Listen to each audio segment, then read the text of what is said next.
పార్టీల ముచ్చట ఇంట్లో ఈగల మోత బయట పల్లకిల మోత అన్నట్టే ఉంటది అని అంటారు కదా ఆళ్ళు ఇల్లు.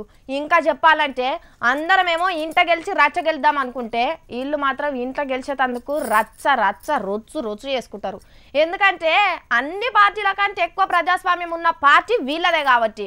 అగో అసోంటి పార్టీలో చాలా వద్దులకు ఒక లీడర్ నెగ్గుకొచ్చిండుల్లా. పేరు పెద్దదే అయినా కూడా చాలా కష్టపడ్డాడట సారు. అసలు ముచ్చట ఏంటంటే ఇప్పటికైతే రాజ్యం ఉలిక్కి పడకున్నా రాజ్యాన్ని ఏలుతున్న రాజు ఉలిక్కి పడకున్నా వచ్చే ఎలక్షన్ యుద్ధంలో గెలిచేదందుకు ఎవ్వళ్ళు గీసుకుంటున్న భారీ వ్యూహాలు చూసుకొని ఒక్కొక్కరు ఒక్కో అస్త్రాన్ని సంధిస్తున్నారట.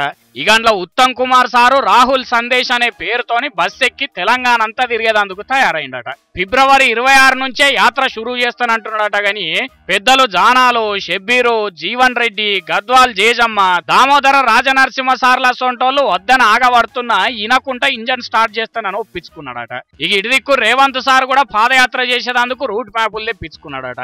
బట్టి సారు ఆయన నియోజకవర్గంలో తిరిగేదందుకు యాక్షన్ ప్లాన్ చేస్తున్నాడట. ఇక పెద్ద మనిషి అంబర్పేట్ పైల్వాన్ హనుమంతన్న ఏకంగా తెలంగాణలో కాంగ్రెస్ పార్టీ జెండా ఎగిరేసేదందుకు రథయాత్రనే చేస్తాడట.